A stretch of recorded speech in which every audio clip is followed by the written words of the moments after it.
Ονομάζομαι Αρτέμιος Οικονόμου, ζω στην Αθήνα. Είμαι ερευνητής πάνω στον τομέα της αρχαιομετρίας, δηλαδή της μελέτης της πολιτιστικής κληρονομιάς με μεθόδους των φυσικών επιστημών. Βασικό αντικείμενο της έρευνάς μου είναι η ανασύσταση του παρελθόντος και η διακίνηση των υλικών κατά τη διάρκεια του παρελθόντος μεταξύ διαφόρων κοινωνιών.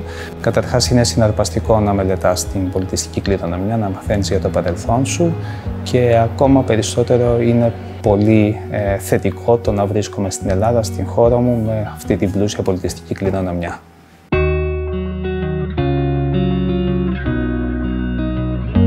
Αλλά τα πράγματα δεν ήταν πάντα έτσι. Μετά τη διδακτορική μου διατριβή προσπάθησα να βρω χρηματοδότηση για να συνεχίσω την έρευνά μου στην Ελλάδα. Παρ' όλα αυτά δεν τα κατάφερα.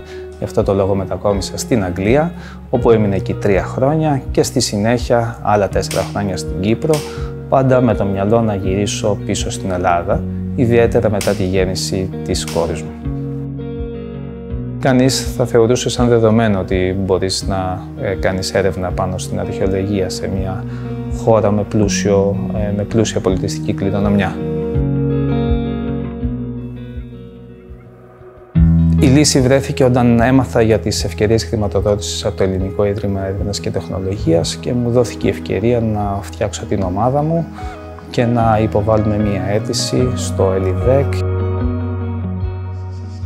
Χάρη σε αυτή τη χρηματοδότηση έδωσα την ευκαιρία και στα παιδιά μου να μεγαλώσουν σε ένα οικείο περιβάλλον κοντά σε συγγενείς, σε φίλους και να έχουν μια ζωή κοντά στην οικογένειά τους κατά βάση.